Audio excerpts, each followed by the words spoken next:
Si vous deviez nous décrire l'avant Joseph et décrire l'après Joseph en 2 mots, qu'est-ce que vous diriez? Je dirais l'avant Joseph, pataugé. L'après Joseph, bah, surfe sur une vague avec Christ. Waouh! Est-ce que, ces vagues continuent de déferler, dans votre, carrière professionnelle et cette fois-ci vous arrivez à les gérer avec votre foi? Effectivement, parce que euh, avant Christ, bon, je vais dire que j'avais entre guillemets une carrière tracée où j'ai commencé à jouer à 19 ans en Ligue 1. J'avais même pas de nom sur le maillot. Voilà, je jouais titulaire au FC Sochaux avec des gros matchs comme contre Paris, les Zlatan, tout ça. Donc quand on a 19 ans et qu'on commence à jouer des matchs comme ça, bah on s'attend à finir à Arsenal, à Liverpool, à tous ces grands clubs-là, quoi. J'en rêvais comme tout le monde. Et c'est à ce moment-là que la première grosse blessure, elle est arrivée. Et quand elle arrive, c'est une sorte de descente aux enfers parce qu'on se retrouve tout seul, mais vraiment tout seul, et avec des médecins qui te disent tu pourras plus jouer au foot, c'est fini quoi. Et vaut mieux que tu arrêtes ta carrière, vaut mieux que tu prennes le chèque que l'UNFP vont te donner et que tu commences à penser à une reconversion parce que là, c'est impossible de rejouer au foot. Quoi. Ce que tu as, c'est pas possible. Bah, je refuse le chèque, je décide de continuer et les jours qui passent, je commence à faire des songes où je me vois rejouer. Et j'ai eu aussi pas mal d'attaques entre guillemets, on va dire. Et à un moment donné, j'ai eu un songe clair qui me montre avec quel maillot rejouer. Et du coup, je refuse le chèque, je leur dis que je vais rejouer au foot. Et les médecins, tout le monde me dit que bah je suis dans le déni, toutes ces choses-là. Je dis non. Et quand je suis retourné à l'église avec des béquilles parce que je ne pouvais plus marcher, on a prié pour moi et les béquilles ont fini entre guillemets sur mon épaule en sortant de l'église. Et 2 jours après, je jouais au foot. 3 jours après, je marquais un but alors que ça faisait plus de 6 mois que je marchais avec des béquilles que j'arrivais pas à poser le pied. Quoi. Donc la main de Christ quoi, dans ma vie. Qu'est-ce que c'est que cette ascension fulgurante? C'est quoi le secret, Joseph Lopi? Le secret, je pense que c'est Jésus-Christ. Parce que je pense que dans mon désert, il m'a laissé tourner, il m'a laissé aller voir toutes les personnes possibles et imaginables. Et je pense qu'en ce moment-là, lui était en train de préparer son plan. Et son plan, c'était que je me retrouve en face de lui, que je me retrouve devant lui, que je vois de mes propres yeux et de mon expérience, de tout ce que j'ai vécu, que c'est sa main.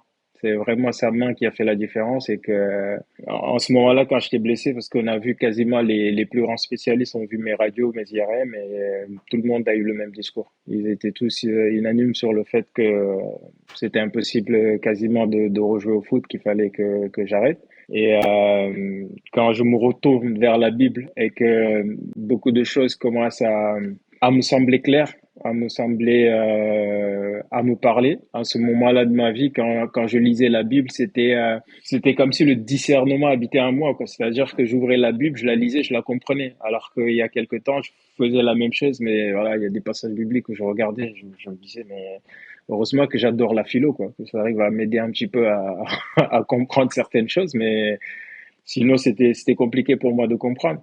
Donc, quand j'arrive à l'église ce jour-là et qu'on était nombreux dans l'église et qu'on me demande de m'avancer, de venir devant, et qu'on a prié pour moi en me disant que la foi que j'ai toujours eue, que les prières que j'ai toujours faites, parce que depuis tout petit, j'ai toujours prié. Je ne me souviens pas avoir passé une nuit sans avoir prié, même si ma foi n'était pas comme aujourd'hui. Mais cela me prouve encore une fois que Dieu travaille en moi et travaille en nous à chaque fois depuis bien plus longtemps qu'on le pense. Et quand j'arrive devant eux et qu'ils prient, et qu'en sortant de l'église même, il y avait une prophétesse qui me dit, tu vas sortir, quand tu sortiras de l'église, tu auras une nouvelle, c'est la bonne nouvelle pour toi. Je dis, ok. Et en sortant de l'église, à l'époque, mon entraîneur, c'était Hervé Renard, qui sera au JO avec l'équipe de France féminine, Waouh! d'ailleurs, qui était à Lille, qui m'appelle.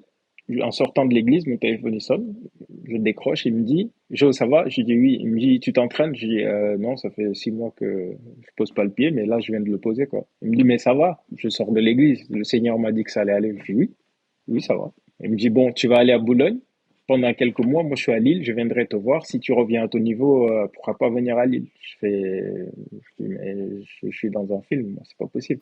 Il me dit Boulogne. Et là, je fais quoi? Je prends mon téléphone. Quand j'ai fini avec lui, je prends mon téléphone. Je regarde Boulogne-sur-Mer, je regarde le maillot. Ils étaient en national à l'époque et vu que ça faisait des mois et des mois que je n'ai pas joué au foot pour me relancer, bah, je regarde le maillot.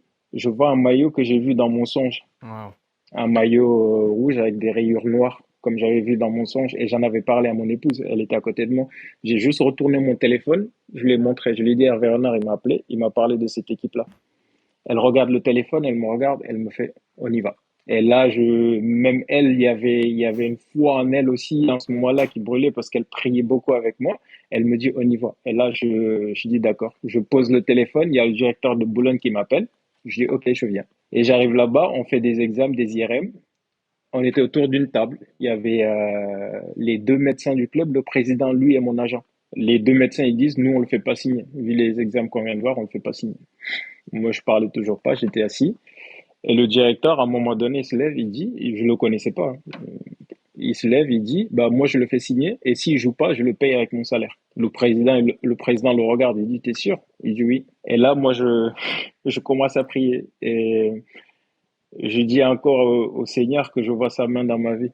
Quand il a décidé de quelque chose, bah, tu vois que les gens autour s'inclinent, quoi. Donc, lui, il dit ça, et les deux médecins du club, ils sont pas d'accord. Alors, le président, il dit, OK, mon directeur, il a dit ça, moi, ça me va. On signe. Le, L'après-midi, on me dit, bah, va t'entraîner. Ça faisait plus de 6 mois que j'avais pas mis de crampons, que j'ai pas couru, quoi. Donc, je mets les crampons, je vais sur le terrain, tout se passe bien. Le lendemain, je reviens à l'entraînement, pareil, tout se passe bien. On me dit, bon, vu que c'est court, c'est le vendredi qu'on joue, tu n'es pas qualifié, bah, tu viendras t'entraîner avec la réserve. Je dis, d'accord.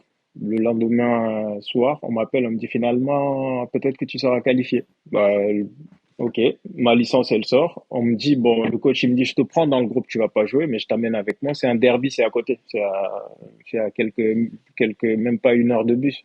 J'étais à Dunkerque, je dis, ok, je viens. On y va, on perd 1-0, il restait 10 minutes. Il me regarde, le coach sur le banc, il me dit, t'as envie de rentrer, ça te fera un entraînement, au lieu de venir et de rien faire. Je dis, bah oui, pourquoi pas. Il me dit, bah échauffe-toi, je cours, j'ai fait un aller-retour. Il me dit, vas-y, rentre, je rentre. C'était quasiment à la dernière minute, on a un corner et j'égalise. Et du coup, je me dis, ok, je regarde juste un petit peu en arrière. Je dis, t'étais dans cette situation, c'était dur, c'était compliqué. Et aujourd'hui, te voilà en train de juste recourir. Même pas, en fait, je sais pas, moi, en fait, j'ai vécu cette situation, donc je mesure, en fait. Je marchais avec des béquilles. Donc, poser ton pied, c'était compliqué. Et tu sors de l'église, Ah, vous avez de la visite, trois Joseph jours Lopier, je après, crois bien. et c'est juste incroyable. Merci beaucoup, Joseph Lopi. Alors, juste pour redonner un peu de contexte sur ce qu'est un songe, donc c'est un rêve. Voilà, ça nous arrive. Merci d'avoir pris le temps, Joseph Lopi, hein, Ouais, d'être très avec nous. très grand merci pour le partage de votre histoire et de votre parcours. On a parlé de blessures, Merci j'espère à que vous vous. allez bien aujourd'hui quand même, Joseph Lopi. Oui, oui, oui. Ben, j'ai été opéré la saison dernière de la cheville et de l'adducteur, mais aujourd'hui ça va beaucoup mieux. Je ne suis pas parti en stage avec l'équipe justement pour finir de travailler et finir des examens complémentaires avant de reprendre avec l'équipe, mais ça va aller. Par la grâce de Dieu, ça va aller. Cette Hmm. saison, j'espère que ça sera beaucoup mieux que la saison dernière. Merci, Merci. merci et encore merci. Profitez bien donc de ce temps avec la famille, Joseph Lopi, et puis merci encore d'avoir été sur Phare FM.